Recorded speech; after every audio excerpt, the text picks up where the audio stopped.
our life is actually a midpoint between the two deaths.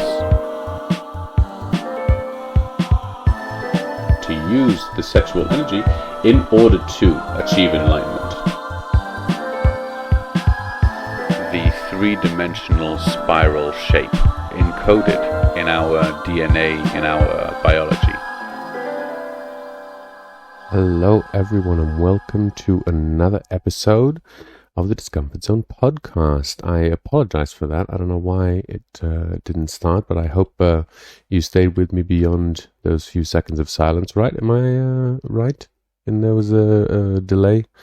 It looked like, it was a few seconds off. But anyway, wonderful to be here. Oh, welcome Vaccine Cause Avon Flu and Abigail Honey. Great to have you here as well. Oh, nice. And I'm glad to be back. I apologize for missing last week. I was a bit under the weather, so I couldn't make it. But yeah, that's the end of a long hiatus from our usual programming schedule. And now I hope we can get back on track with where we were in the story. So yeah, how have you guys been this past week, this new year? It's been starting with a bang, I think it seems, around the world in general. Here in Portugal, they've imposed the new lockdown, the second serious one since the beginning. So, it's brought all sorts of restrictions with it. So we'll see how it goes. But I hope you're doing okay, staying inside, listening to lots of podcasts, lots of content being made today. So that's the one good thing about the global pandemic. But yeah, enough about that. It's can you hear me okay in chat? Let me know if you're there, Rondon. I can see. I'm not sure. Here's Ashwell. Okay. So let's get into it. This week we're going to be jumping back to where we were, and assuming it's been long enough for most of us to forget what's been going on, we'll have a quick recap. That we were talking about the synthetic Merkaba and what happened to it. And, here, let me raise my levels just a bit. You're right. I am a bit low. And the Nakals, the Lemurians, were unsure of what to do and how to deal with it. They were relatively inexperienced with this sort of catastrophe. So they decided to turn to those higher beings, the council, and this is where sort of they started to intervene, as it were. Now, as we discussed in the last episode, these beings in the council were always involved in one way or another to a certain level with what was happening here on Earth and with the Martians and different alien species interacting. But at this point, they sort of decided to step in because they could see that things were headed in a rather dangerous direction. And so they assigned a sort of role to these three characters that we mentioned, whom the names were Thoth, who we've talked about and is a big part in the book, and then Ra and Araragat, whom we haven't spoken about in the context of Drunvalo, and he doesn't mention them much either. So we'll leave it at that for now. But nonetheless, we're going to talk about what they were doing at this time. And this is where the story can sort of become interesting, because we're going to introduce a new topic today that we're going to keep revisiting quite a few times in the future, because it's a big part of Drunvalo's narrative, and that is the Great Pyramid in Giza. Now, the pyramid in Giza has been spoken about and studied quite a lot throughout history by different researchers from different fields, discovering a lot of information, and there's a lot of lore surrounding the pyramid and a lot of theories as to their its function and its history, etc., etc. So we're going to be talking about Drunvalo's perspective and specifically what's related to this part of the narrative. Now, that's why I mention it, because there are many different theories which I believe to be coexistent, and that they are not negating one another, but there are different aspects to the pyramid that you can focus on. So we're going to be talking about one of those aspects today. So, having said all of that, we're going to introduce a few more concepts and talk about them a little bit as we go on.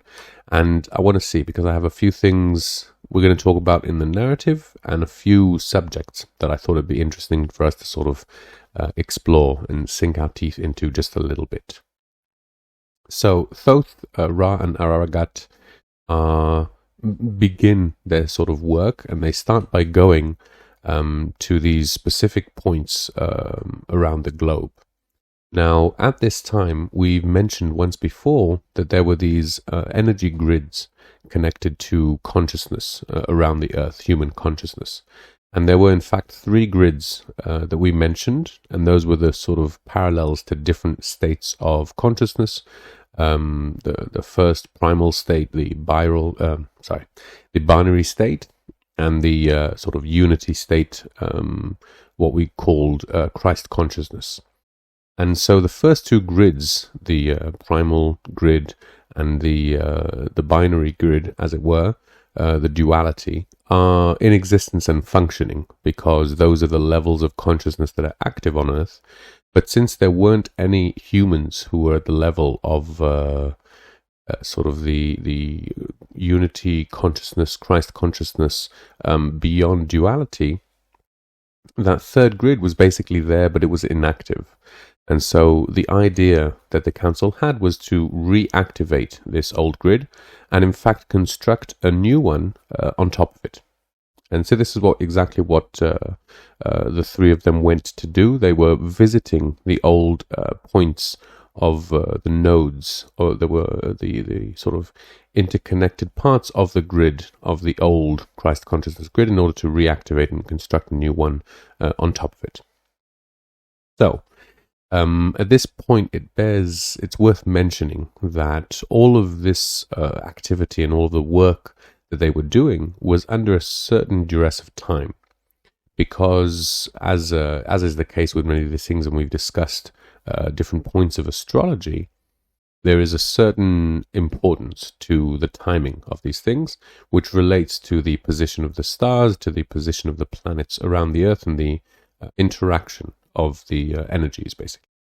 So what they were intending to do, what they needed to do, was to complete the construction of this new grid before the time of the equinox, the alignment. And if we remember this episode where we spoke about the equinox, the wobble of the Earth, the 26,000 year cycle, we spoke about the important points not being the actual peaks, the actual closest and farthest points from the center of the galaxy, but a little beyond those points. If you remember in the episode where we spoke about it, it's the points A and points B, which were just after those peak points on the orbit that the Earth sort of goes around, and so, or wobbles, I should. So it was before this point, just after the equinox, that they had to complete the grid in order for it to be ready to function when the time was right. And this was a sort of, in a way, a sort of countdown, not to be too dramatic, but sort of a doomsday clock that humanity had to be able to reach sort of this new level of consciousness by the time of the passing of the equinox. Otherwise, it would sort of be a downward spiral and be too late to salvage anything. So with this in mind, they began working, obviously, and the exact nature of the work is not intimately explained in the book. What he does mention is that they were doing a lot of this work in higher dimensions. And so we've mentioned this many, many times. We've spoken about dimensions right from the beginning. But it's just to, if there are any new listeners out there, just to reiterate sort of, that we talk about these beings who are inhabiting a third dimensional body, and they're wandering around the Earth, but at the same time they are sort of connected with the higher levels of frequency of dimensions, and the Earth, as we mentioned, exists in these higher dimensions as well.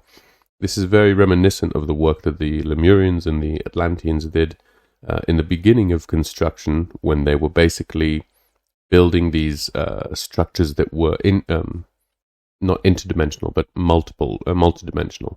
They existed on multiple dimensions at the same time and were sort of interactive in that way. And so a lot of this work the grid itself doesn't exist in the third dimension in any visible way. And so they were interacting with it in these higher dimensions, locating these nodes around the Earths, and then constructing certain structures and certain sort of energetic devices that the lower dimension, the third dimensional representation of it, was what we recognize as sort of these sacred sites, these very interesting and different buildings of temples, ziggurats, pyramids, square pyramids, etc., all of these very, very interesting, geometrically speaking, buildings that are, if we study them in this context, are all located on these important nodes of this energy grid. And so this was the work that they were doing, and they built over 80,000 of these structures. I can't remember exactly how many. You can find all this in the book if you want to be exact, but a very, very large number of these were built. And so I just wanted to take a slight side note and mention very quickly something that Drunvalo finds important enough to mention as well, which is the phase, the linear progress of this structure, of the creating these structures, of building them, was always from the higher dimensions moving down to the lower ones. And this sort of introduces a very interesting idea. I think it's, at least for me, it's one of the hardest concepts at the time for me to sort of grasp, to imagine what that would look like, where you first sort of construct something that has no physical manifestation, as it were, and then how would it appear in reality or manifest? Is it like a whiff of smoke that becomes more solid, or what? To try and capture that and think about it was very strange for me. But as I was considering this, and over time, I realized that the concept itself might be much more familiar if we remove it from this, ethereal, ultra-dimensional, higher beings realm.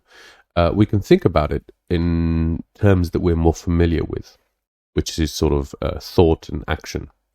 And so thought is a higher dimension than physical reality. And we can see this rather easily because it doesn't, thought isn't governed by the same laws of physics that our third dimension is governed by. So when we talk about the third dimension, we're talking about mass, we're talking about the physical, empirical, means that we can measure, and sort of the part of reality that our senses interact with. And specifically, the things that we sort of touch and feel are solid. Now, all of these things, let's say to a certain degree, but in our experience, follow the very simple Newtonian laws of physics that we all know, which is sort of gravity. If you let go of something, it falls. Traveling through linear space, which means it can't disappear from one place and reappear in another. Bound by time, etc., etc. All of these things point to the physical reality. But when we think about thoughts, they're not governed by those same sort of constrictions. We can think about anything without it being bound by the reality that we know, not in shape or size or existence out of time, but even just anything that we can imagine is can sort of outgrow the realms of possibility that we know from everyday experience. And so this means that that realm of thought is in a different level of consciousness, a different dimension than the physical reality. Now, this might be, it might seem much more semantic and therefore meaningless, like, okay, you can call it a different dimension, but it isn't really, because thoughts, because thoughts aren't real, they don't exist, they're just something you think, and what's real is the physical dimension. But I think that might be simply interpreting the word reality as this dimension, because thoughts obviously have a very significant role that they play in our everyday reality. We can see how thoughts are constantly shaping and changing, and modifying and even controlling what happens in the real world. Whenever we sort of sit down to do something, it's always first led by thought, some kind of thought, even the choice to sort of sit down and do something. And that thought is manifested into reality through the use of the body. But nevertheless, we can always trace it back to that initial state where it was not yet a reality and existed in this alternate dimension. And so for me, when I started to translate these ideas and these concepts into those different terms, it helped me to sort of perceive these things and help me to understand them a little bit better. So when we consider that they were doing this work in higher dimensions and bringing it down to lower ones, I'm not saying that they were simply thinking and then they were going and collecting the materials and doing it themselves. Obviously, what Drunvalo mentions here is that their work truly was in the higher, levels of dimensions and not something that regular humans do. But nonetheless, we can see how this progression of things from the higher dimensions down to the lower ones is something that seems to happen in our reality as well. We can see this sort of pattern appearing again and again. Dreams also are the same sort of thing, where it's this alternate dimension, not reality and not bound by reality, but nonetheless bear some relationship to it. So that was just a little thought that I wanted to share with you. Oh, thank you so much. I understand completely. Vaccines cause avian flu messaged here. Yeah. Well, I hope to make your show today, so no worries. And if you ever want to catch it, don't forget, you can always find the podcast on your podcast apps. Just look for DZP podcast, and you should be able to find it. I got a bunch of links there in the video. Okay. But yes, not to worry. We'll continue. Oh, I'm sorry. I'm slightly in my own head. I'm missing some of the things in chat. Darsico, welcome. Thank you very much for joining us once again. And Crimson Clad, I didn't notice you were here. Welcome, welcome. Great to have you here. Yeah. So, we'll get back to the story just for a little bit, because we haven't actually reached the subject of our episode yet. But as you can imagine, one of the main structures that they built, the three of them, was indeed the Great Pyramid in Giza. And this was really an important structure because this was the beginning of the point of emanation of the energy from planet Earth, according to them. And so what the actual process of building it, and indeed of finding the point to build it on, is rather an interesting one. It's also quite intricate. So for those who are watching the video version, first of all, I apologize that I don't have a video today. I'm afraid I've had some real technical difficulties, both with the camera and now my lighting has given away, so I have to get a new setup.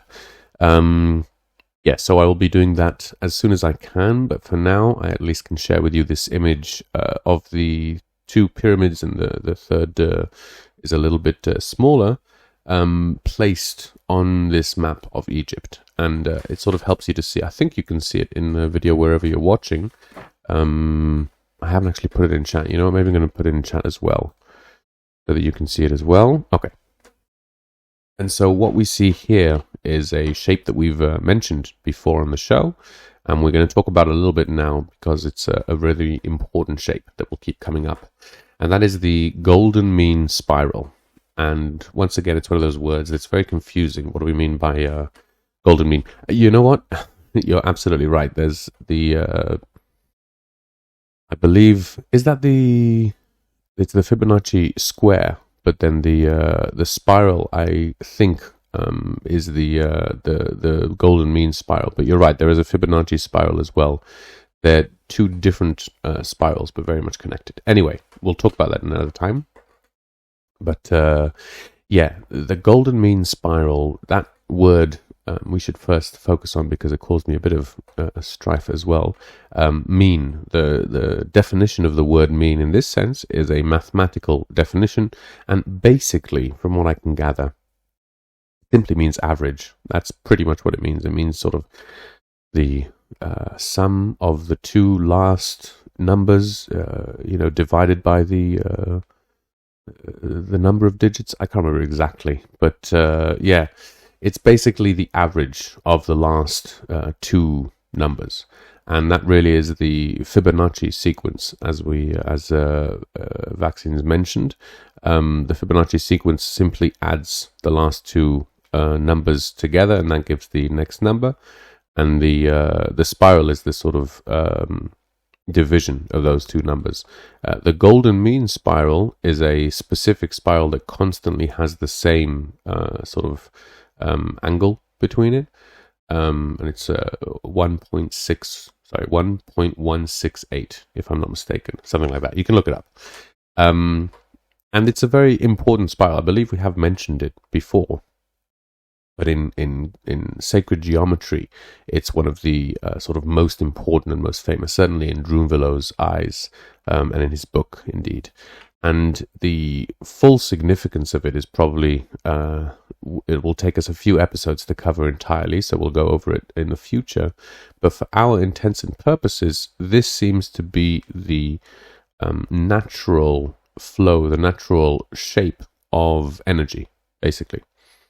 So when we see water as it's flowing naturally, let's say down a river, and this was something that Victor Schauberger really pointed to, it doesn't travel as we think in just a straight line, or maybe not think, but it doesn't travel down in a straight line, and it doesn't even travel down in these sort of zigzagging like waves.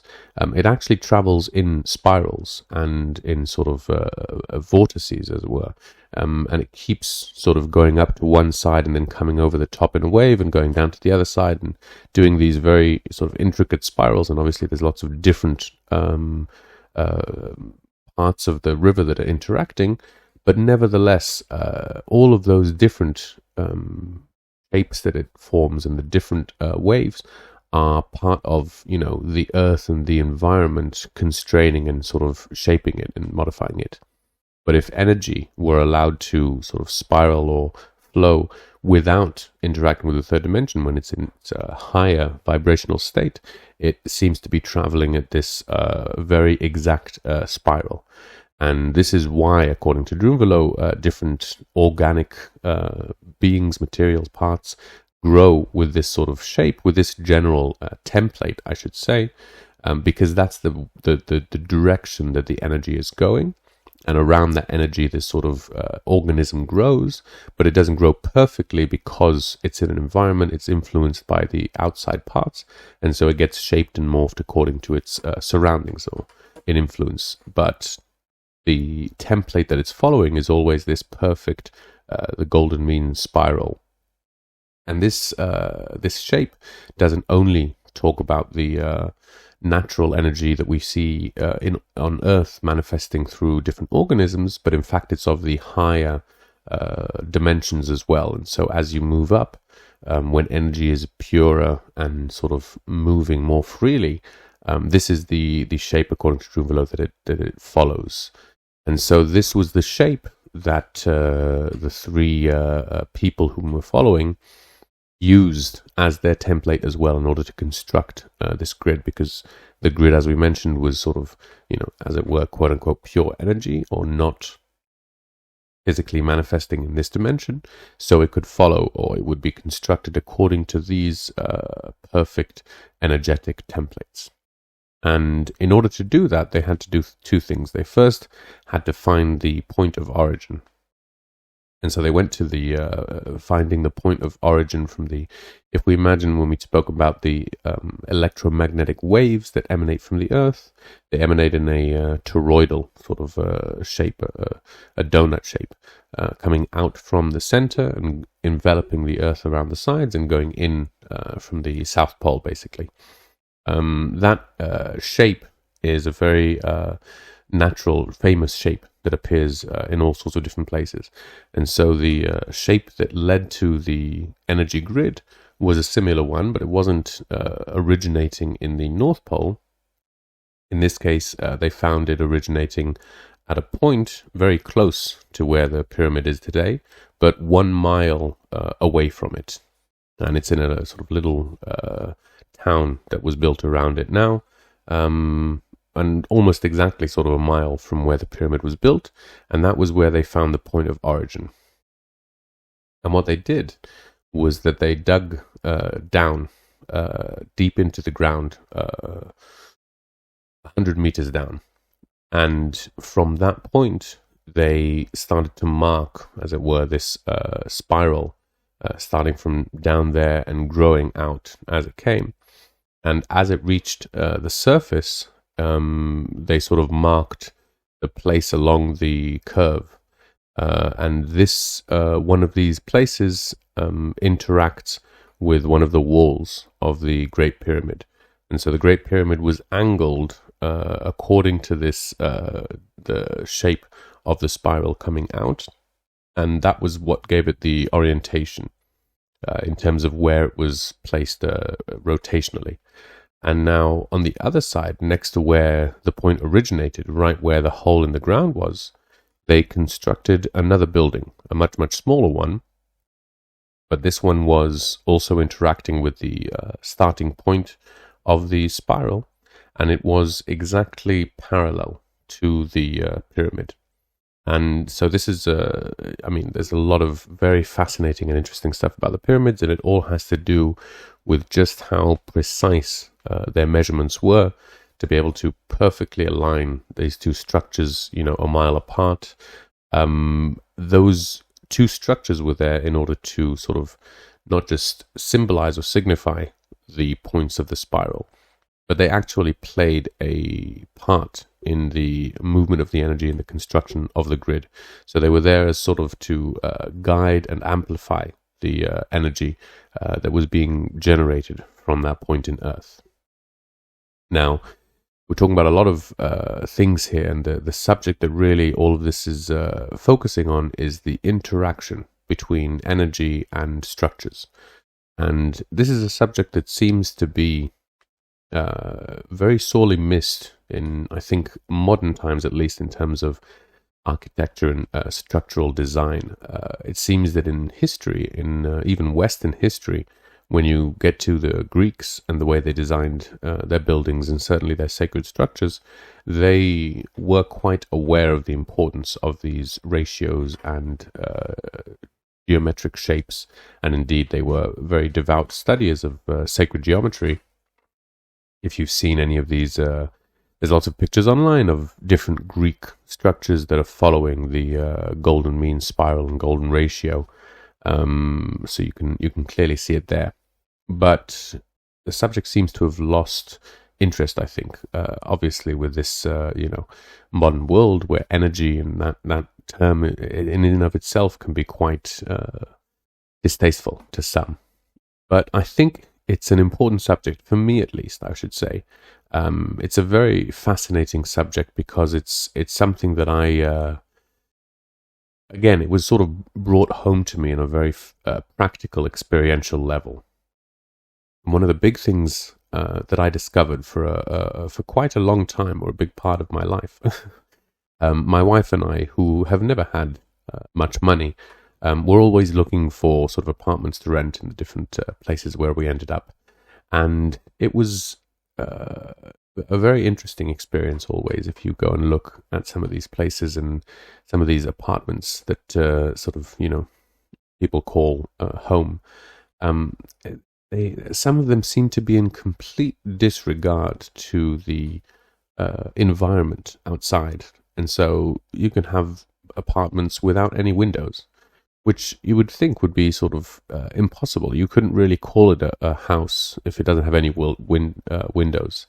But you can have, places with a window opening up into a grey building right opposite with just a flat wall. So all of these little things that for us at the time were sort of very important and meaningful in the sense that we couldn't imagine living in that kind of place. When I later studied some of these subjects about designing buildings with a thought of energy flow, it suddenly clicked very clearly in this, that's what's been missing. If you're designing a house as a box or, as a sort of square space that will be fit all of the other square spaces and have, places for all the square things to put in, etc., etc., you're missing out on this element of the energy and the energy flow in the house. And I think this is part of what we mean when we talk about sort of atmosphere or ambience. It's this very odd, peculiar feeling that we have. It's not just, the music or the quality of the air or anything quite empirical like that. It's this sort of sense that you have in the room.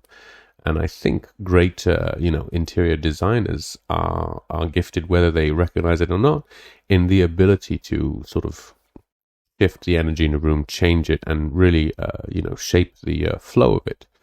And so this is a subject that probably is most famous. I've mentioned it before, from the Japanese terms Feng Shui. And is it Japanese or is it Chinese? Gosh, no, I'm trying to think. There's really little difference between the two, isn't it? Somebody check that in online. But Feng Shui has become sort of very famous, and it's obviously a trend, etc., etc. But the actual study is interesting, and there's much more emphasis, or at least there's a lot of emphasis on just the placement of the structure, which isn't spoken about as much. I think most people use Feng Shui in order to sort of design the house and to decide where to put things inside. But it actually starts before that.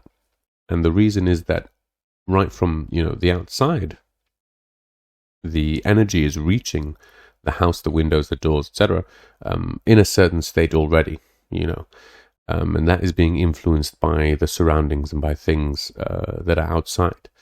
And if you studied in any way sort of design, permaculture design, or generally, land design in any way, this is very much something that you deal with. You deal with the direction of the wind, and if there's water and humidity, and the direction of the sun, and all of these different elements which affect not just the air that's flowing, but really what I'm talking about, this energy that seems to be flowing along with the air and the water, etc., etc.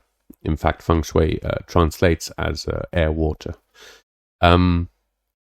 So with the sort of ancient practitioners of this art, they would really look at the whole environment, look at it if it's on the side of a mountain, or what is the great land masses around that can be affecting it, the direction of the sun, and this will govern the placement of the building, the orientation of the building, even to a certain degree the shape of the structure.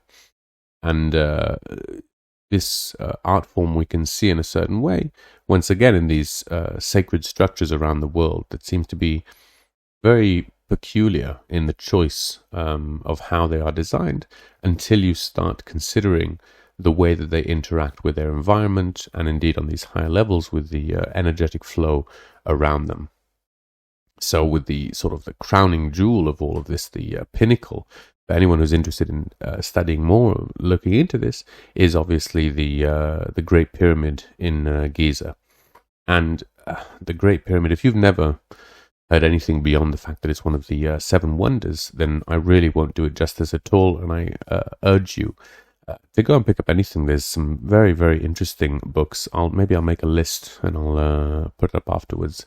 Some very interesting people who have really researched the insides of the pyramid. And when it comes to the inner structure of the pyramid, it's sort of, to a certain degree, can be even more fascinating. The way that it's, subdivided, and the use of the space inside and the shape of it, etc., etc. But what we're talking about here with the grid is really focusing on the placement of the pyramid on sort of planet Earth, as it were, in relation to the origin point and in relation to the other two pyramids that are constructed next to it, and indeed the Sphinx. So we mentioned, I think we mentioned when we talked about Edgar Cayce, the fact that the Sphinx plays an important role in the sort of meaning and the purpose of the pyramids in general, and indeed that there was an entrance that was discovered next to the Sphinx that sort of led down underground, and there seems to be a whole sub level underground city that's constructed there that I actually haven't looked up on the progress of their researching it, but at the time, I remember they had just discovered with sort of, using a radar, been discovering that there was sort of these massive spaces underground, these giant halls. So there's a lot to talk about. And as I said, we will mention the pyramid again. We'll come back to it in the future more deeply. For now, what's sort of, I think, important for our role to understand is that according to Drunvalo, the pyramid that's being built here was built by Thoth, whom, as we remember, is the narrator, or at least the person, the being who is telling Drunvalo about all of this. And so he mentions, he talks about the fact that he was the one to construct the pyramid. And the reason initially for constructing it was indeed to help reactivate this energy grid of Christ consciousness in order to help elevate humanity in general. And so an important part, which Drunvalo mentions and we'll talk about once again, is the top of the pyramid. And this is one of those things that, again, I sort of never noticed, and you don't hear about and you don't think about when it comes to these subjects, but until someone mentions it. And that is that the top of the pyramid is sort of flat. It doesn't end in a point. And it seems that there's this sort of, very level surface on top of it. And so according to Drunvalo, indeed in history, in ancient times, there were two other parts to the pyramid that did fit on top. And one of them was a very large disc, and the other one was a sort of tiny cap, as it were. The cap of the pyramid was made from pure gold, and it was in fact a replica of the larger pyramid in a smaller size.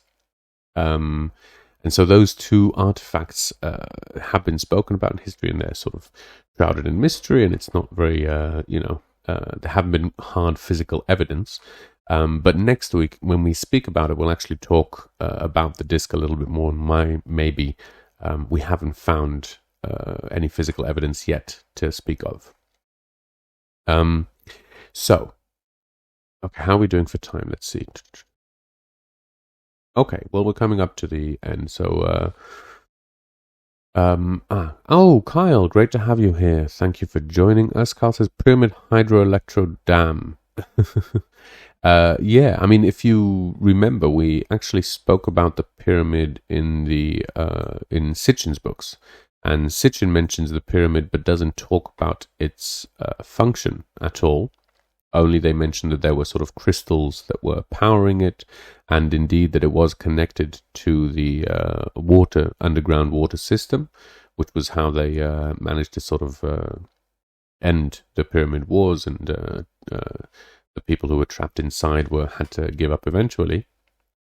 But it's an interesting fact, and obviously Drunvalo knows about Sitchin, and he mentions it before.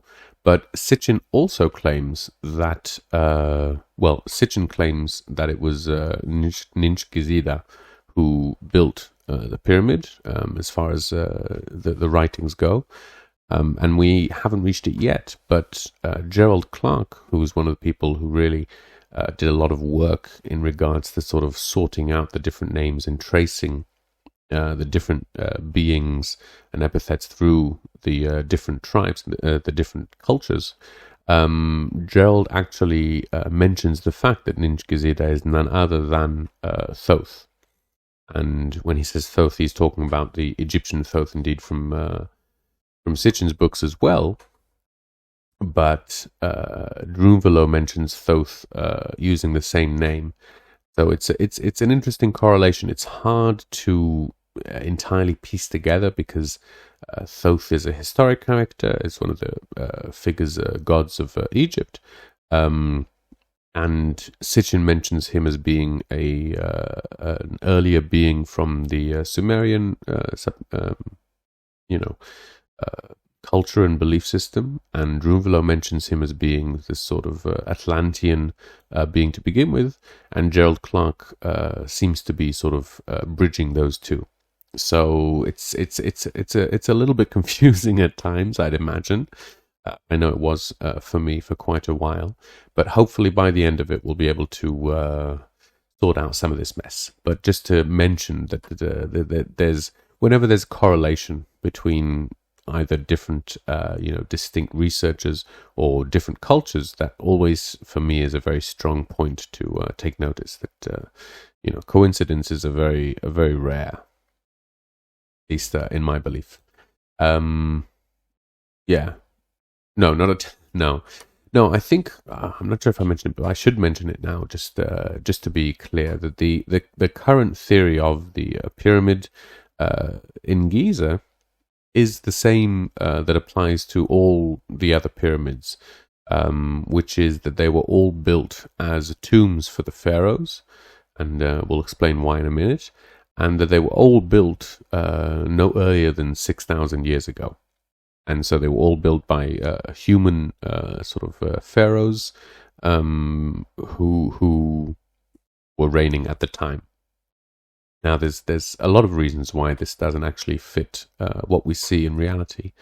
The reason that this belief that they were built as tombs for the pharaohs is because that inside the pyramid in Giza they found this sarcophagus, which we know as being a tomb because it's where you keep, mummified bodies.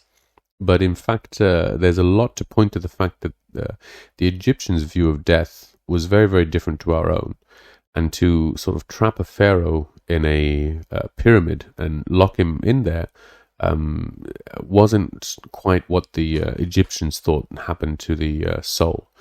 And if you look at the sort of the secret teachings of a lot of the ancient secret schools, mystery schools of Egypt, we see that a lot of what was going on in the pyramid seems to be pointing to different rites and different ceremonies that were performed, not quite in the symbolic way that we perform a lot of ceremonies today, but actually as, closer to sort of a form of liberation, an attempt to help release the soul from the body.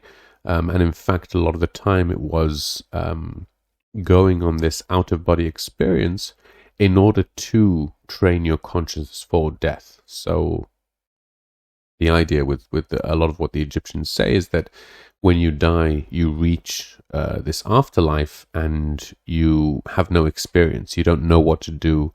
You have no idea where you are.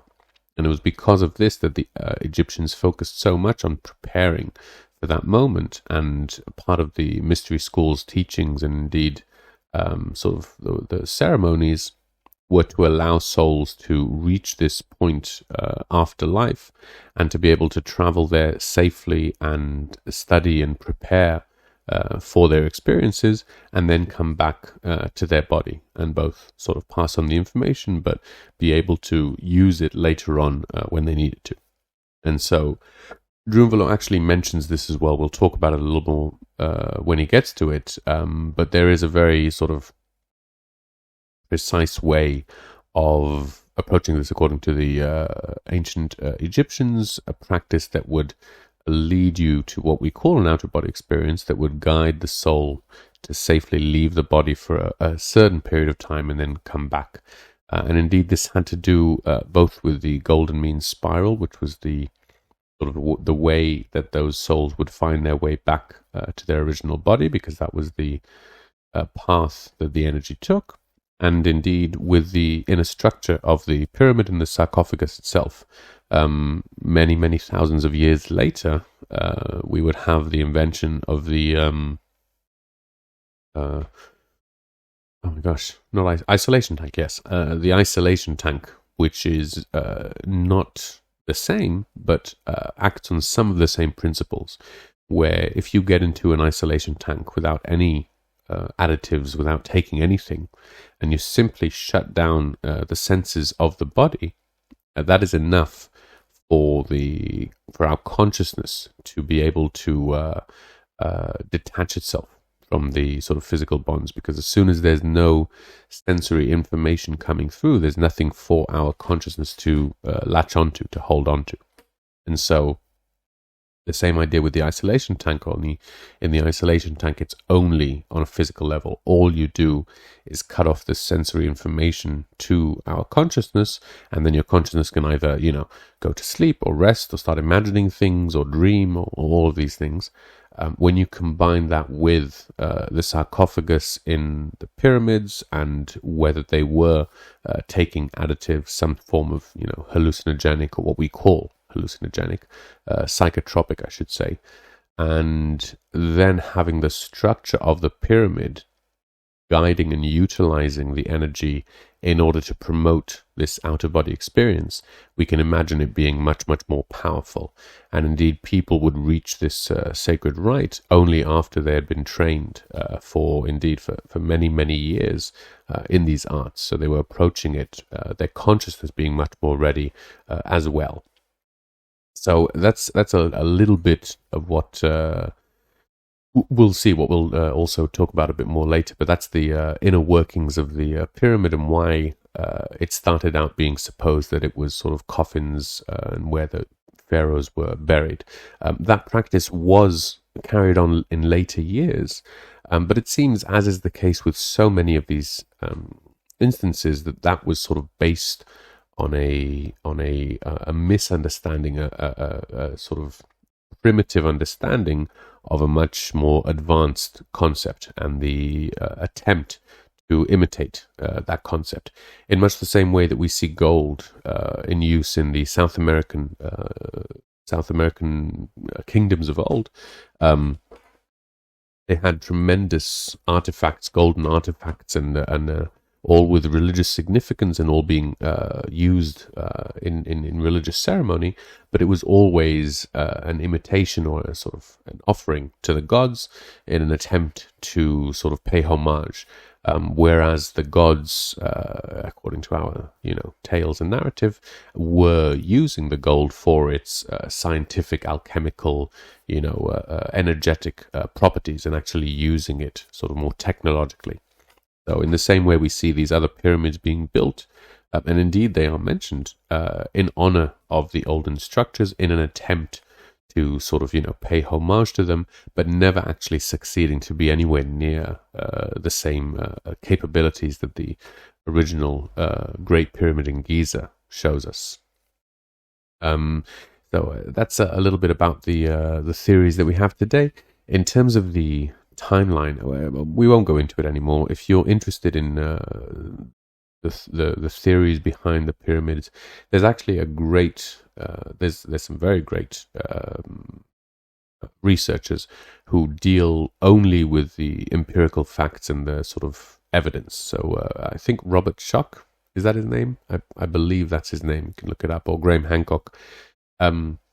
These are researchers who pretty much prove, for all intents and purposes, scientifically speaking, that the pyramids were built earlier than the credited dates that are given.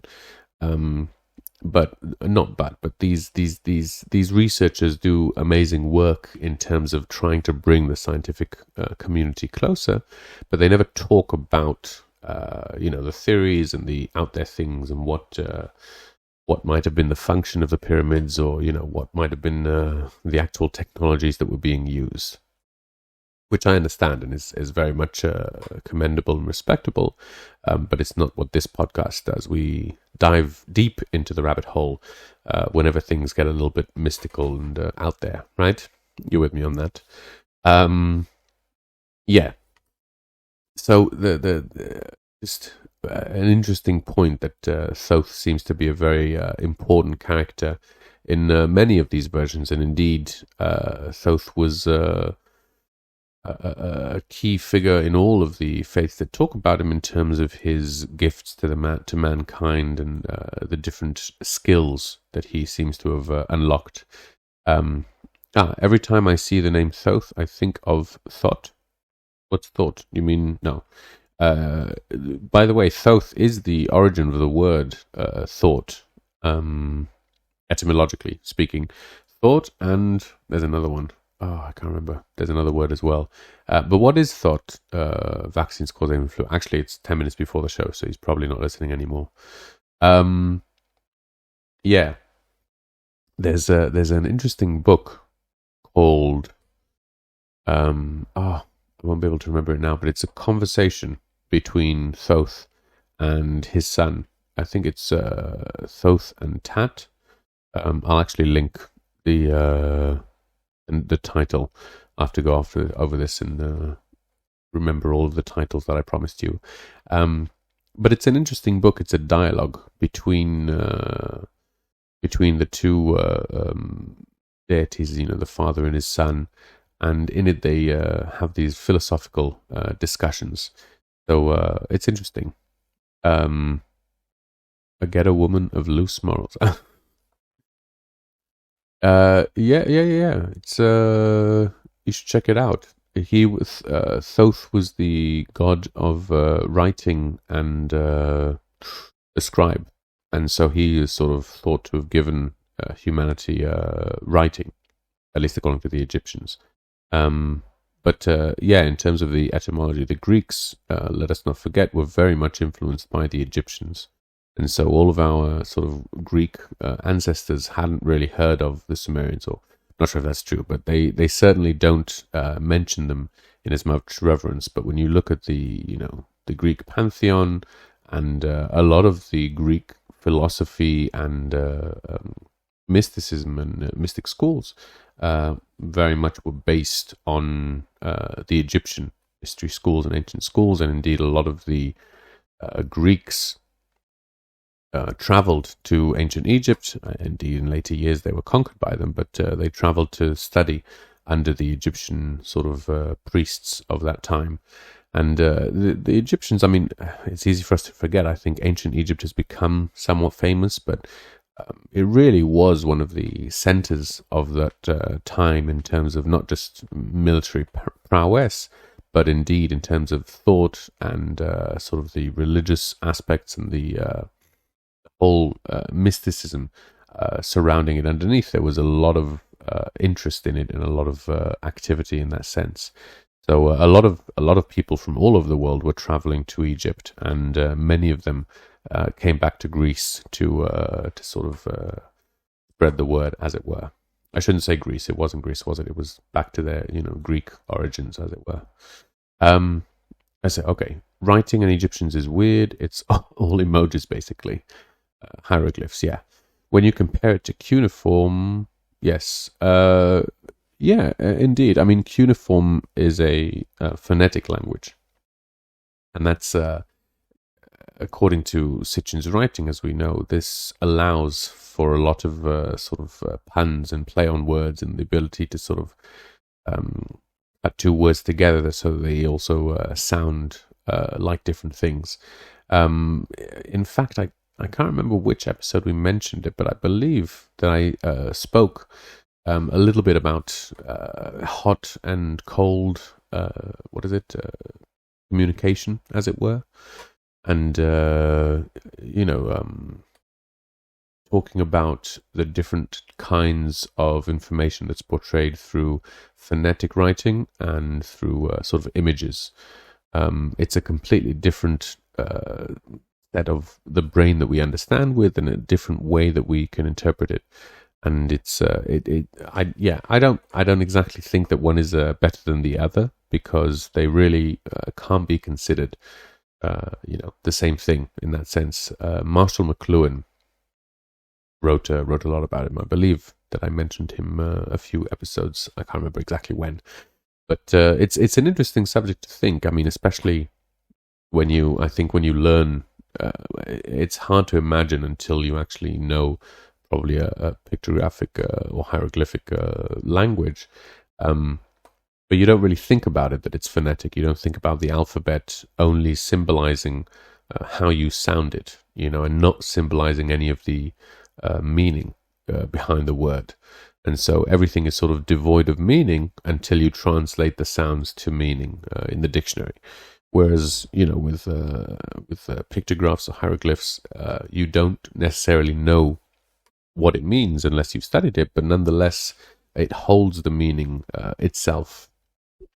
So it's a very, I mean, I think it also depends on which language, and obviously each language will have its own sort of consciousness and way of perceiving the world. So even lumping all of the pictographic languages together would be a mistake. But nevertheless, there seems to be this shared tendency that they can be, a little more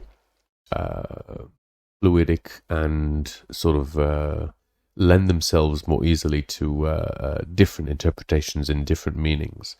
Whereas when it comes to the phonetic language, it's very difficult to convey those differences because there's no meaning attached to each of the pieces of writing, as it were. And I think this was sort of one of the things that I really took from listening to Alan Watts talking about Chinese and the difficulty to translate Chinese into, I should say Mandarin or ancient Chinese, into English or Hebrew, any of these other languages, because it really is a different way of perceiving both languages and words, and the order of the words can really change sort of the meaning behind it. And you always have these sort of double meanings that are coming from two words being connected or one word being made up from two words, etc., etc. So, the German language also has a lot of combining these words together. But here's a great example. With German, once you start combining these words together, the reason they're massive words is because they're phonetic. So you have to add in all of these different sounds that makes them into a big word. With, for example, the Chinese writing, it's not kanji, I can't remember the word, but with Chinese writing, you wouldn't necessarily have to add so many more phonetic sounds. You could simply add one stroke and have these two words where the first word is still maintained because it's there, but this added stroke adds a different meaning to it. And so it simplifies that process of, as you say, mashing words together into massive, unpronounceable words. But it's interesting. Humans talk way too much. Definitely. Well, there's a reason I started a podcast, and that is that I used to talk too much to my friends, and now I got you guys. So, no, not that I'm saying that you're not my friends. But yeah, I definitely talk too much.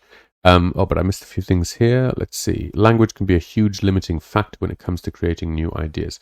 Definitely. That's the real thing about when you think the difference between having an idea and then trying to explain that idea to someone else. And even more so if there's someone that thinks differently, and even more so if there's someone that, doesn't have the same sort of way of expressing and interpreting reality. I think this is a big part of, in the field of science, where you can have a brilliant scientist, but they aren't as well versed in verbally explaining the ideas, for example. And so it can be something that really limits without the necessity. If you consider someone like Tesla had all of his ideas, in his head in image form. Although he could, I think, explain it as well. Wouldn't it be awful if he'd have to constantly be convincing other people to try out this invention, trying to explain to them what this thing is that he's trying to do? So it's definitely can be a limiting thing. Oh, thank you very much. Oh, yeah, and vaccines, I'm glad you managed to make it all the way through. Mariano, I really appreciate it. Thank you very much. Yes, it's the end of the show. Gosh, I've been really off the clock this time. But I thank you all very much for listening and watching wherever you are. I've been Olev. It's been a wonderful pleasure to be here, and I hope you all join me next week for a brand new show. Until then, have a great one, and I'll see you next week. Bye.